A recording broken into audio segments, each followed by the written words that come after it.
कथार अच्छी जो जगन्नाथ मूर्ति नीलाचल स्थित से ही जगन्नाथ मूर्ति पद्मवन उदित। आज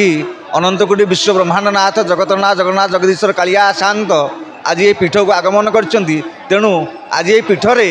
माँ नागबस्त माँ जो आगमन हो आज नुहे बहुत दीर्घ दिन आसुँच से जगन्नाथ स्वरूप से माँ जहाँकर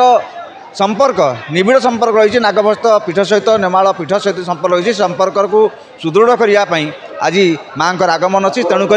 आम नेमालवासी अच्युत पीठर समस्त सदस्य जो मैंने पद्मवन पीठर अच्छा समस्त तरफ माँ को आम हार्दिक अभिनंदन स्वागत करुचु ये पीठर एवं माँ यही भाव में आसतु एवं कार्यक्रम में सहयोग करूँ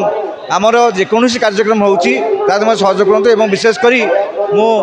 आज माँ पाखे अनुरोध रखी जे कि माँ ये जगतर कल्याण पाई निश्चित भाव में किसी कार्य करूँ एवं जो सेवा जारी रखिंट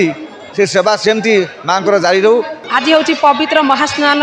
पूर्णिमा महाप्रभु पाखक आसी तो महाप्रभु ए वर्ष को थे यही स्थान को ही पाद पड़ी था महापुरुषंकर महाप्रभु जगन्नाथ यही पीठ को आसता ये लक्ष लक्ष लोक लोकारण्य हो जनसमागम भी मुझे बहुत खुशी अच्छी ये महाप्रभु को भी दर्शन भी कली आम ट्रस्ट आम विनय बाबू भी बुलेबार मत सहयोग भी बहुत खुशी अच्छी।